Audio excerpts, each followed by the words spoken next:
បាទសួស្តីបងប្អូនថ្ងៃនេះសូមធ្វើវីដេអូមួយដោយសារបងសីហាគាត់បានសូមចែករំលែកពាក់ព័ន្ធជាមួយនឹងបញ្ហាឡានដែលយើងបើកឆ្លងទឹកណាអាចជាទឹកបន្លាយទឹកអូរទឹកស្ទឹងអីហ្នឹងក៏សូមចែករំលែកដោយសារដំណើរកំសាន្តកាលពីថ្ងៃទី11 12ហ្នឹងខ្ញុំចូលរួមហើយឡានខ្ញុំបើកឆ្លងទឹកទៅ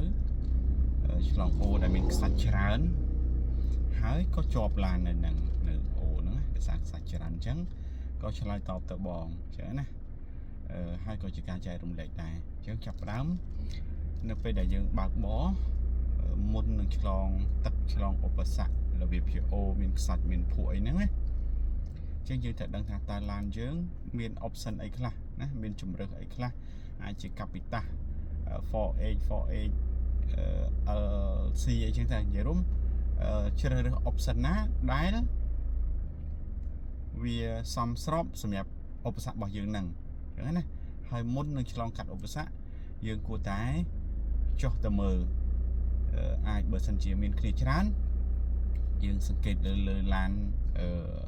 ដែលគាត់ឆ្លងមុនយើងតែបើយើងទៅតែឯងទេយើងចុះទៅស្ទីបស្ទងបានណាចុះទៅរាវមើលដឹងតែឲ្យដឹងថាតើផ្លូវហ្នឹងវាខ្សាច់ច្រើនវាផុកវាជំរឿណាអញ្ចឹងណាអាហ្នឹងយើងគួរតែស្ទីបស្ទងផ្លូវមុនពេលដែលយើងចុះទៅ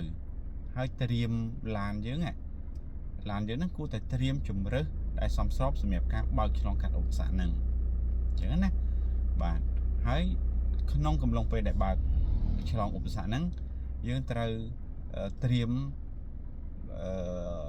ក្នុងការដោះស្រាយបញ្ហាឧទាហរណ៍ថាបើសិនជាជាប់តែយើងគួរតែធ្វើបែបម៉េចអញ្ចឹងណាបើទៅគ្នាច្រើនអត់បញ្ហាទេគាត់អាចជួយណែនាំយើងបានប៉ុន្តែយើងជាតកងអ្នកបើកនេះយើងត្រូវត្រៀមចិត្តថាបើសិនជាជាប់តែយើងគួរតែប្រើជំរើសយ៉ាងម៉េចប្រឹងទៅមុខ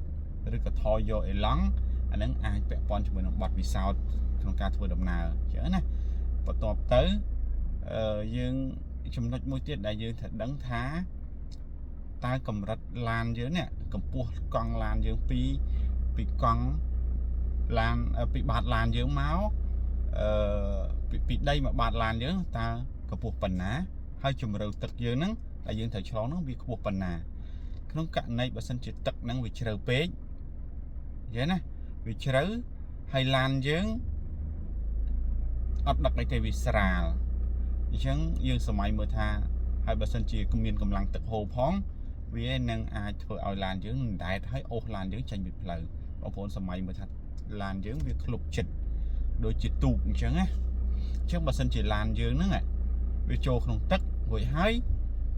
វាផុតកង់អញ្ចឹងកម្លាំងម៉ាស៊ីនឡានយើងអត់អាចប្រឹងទៅមុខហួសឧបសគ្គហ្នឹងទេអញ្ចឹងហើយវាដូចជាឡានយើងវាខ្លាចទៅជាទូកចឹងវាអាចអណ្ដែតចេញពីផ្លូវទៅតាមកម្លាំងទឹកហូរហើយនឹងបងប្អូនត្រូវប្រយ័ត្នកន្លែងនោះមួយដែរតែបើឡានយើងដឹកធ្ងន់ដឹកសមាជិករៀងច្រើនអញ្ចឹងវាអាចជាទម្ងន់មួយសកត់ឡានយើងហ្នឹងកុំឲ្យអណ្ដែតតាមទឹកបានដែរអានេះចំណុចក្នុងពេលដែលយើងកំពុងតែបើកឆ្លងឧបសគ្គអញ្ចឹងណាបាទហើយបើសិនជាវាជាប់ឧទាហរណ៍ករណីដោយឡានខ្ញុំជាប់រើមួយស្ទុះអត់រួចអញ្ចឹងទឹកចាប់ផ្ដើមជ្រាបចូលក្នុងឡានយើងអាចសើមបាតឡានយើងសើមខាងក្នុងណាបើពីខាងក្រៅអត់បញ្ហាទេអាចសើមជ្រាបចូលសើមបាតឡានយើងអញ្ចឹងបន្ទាប់ទៅបើសិនជាឡានមិនអលុតទេវាហាក់ដូចជាមិនសូវមានបញ្ហាទេណាតែបើឡានយើងត្រាំទឹកហើយអលុតទៀតវាអាចមានបញ្ហាបន្តទៅទៀតអញ្ចឹងណាអាហ្នឹងដូចជាវីដេអូបងធីរ៉ាគាត់បានប្រាប់ហើយពីបើសិនជាចូលទឹកយើងគួរតែឆែកប្រេង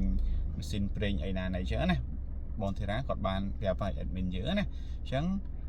ពីខ្ញុំបន្តទៅទៀតបើសិនជាយើងជាប់នៅក្នុងហុកហ្នឹងក្នុងអូឬក្នុងទឹកហ្នឹងហើយវាជ្រាបចូលអញ្ចឹងបន្ទាប់ពីឆ្លងផុតហើយឬក៏ការអូសទាញផុតហើយយើងគួរតែឆែកមើលដូចក្នុងវីដេអូដែលបងធីរ៉ាគាត់បានផុសមុនហ្នឹងណាហើយតែបើសិនជាទឹកហ្នឹងជាប្រភេទទឹកអូស្អាតអីទេវាមិនមានក្លិនឈួលដល់ក្នុងឡានយើងអាហ្នឹងយើងនៅបន្តដំណើរទៅមុខទៅហើយបើឡានខ្ញុំបន្ទាប់ពីជាប់ហើយខ្ញុំព្យាយាមសម្ងួតតាមលក្ខណៈធម្មជាតិណាបើកទ្វារចេញដកកម្រាលដកអីទៅឲ្យវាខ្យល់ ឬក៏កម្ដៅថ្ងៃនោះវាហួតទឹកនឹងចេញទៅឬក៏យើងអាចរកជាกระดาษកេះឬក៏កណាត់អីដែលជប់ទឹកយកមកទ្រាប់វាពីក្រោមដើម្បីព្យាយាមជប់ទឹកហ្នឹងឲ្យអស់បើនៅឡានខ្ញុំជាប់ឲ្យទឹកចូលហើយមួយអាទិត្យក្រោយទៅខ្ញុំយកទៅលាងសម្អាតពីក្នុងតែអត់មានក្លិនមានអីដែលសារទឹកជាទឹកប្រភេទទឹកអូទឹកធម្មជាតិទឹកភ្នំអូថ្លាស្អាតអញ្ចឹងវាអត់មានក្លិនទេទុកមួយអាទិត្យហើយក៏នៅអត់ក្លិនដែរសឹងតែមិនដឹងថាទឹកនឹងដកសើមប៉ុណ្ណាមកស្រាប់យកទៅកន្លែងគាត់បោកមកមើលទឹកឡើងជោកមកចាំមើលខ្ញុំផុសវីដេអូឃ្លីបខ្លីមួយហ្នឹងចូលទៅក្នុង comment ចាំបងប្អូនអាចចូលទៅមើលបានណាហ្នឹងហើយពីខ្ញុំមានប៉ុណ្ណឹងហើយមួយទៀតណាក្រៅពីយើងត្រៀម option សម្រាប់ត្រៀមឡានយើងសម្រាប់កលៈទេសៈដែលយើងបើកបរហ្នឹងហើយមួយទៀតកុំភ្លេចត្រៀមចិត្តត្រៀមកាយថាបើសិនជាជាប់យើងដោះស្រាយម៉េចណាគួរហៅជំនួយយ៉ាងម៉េចចឹងណាហ្នឹងហើយប៉ុណ្ណេះចុះអរគុណច្រើន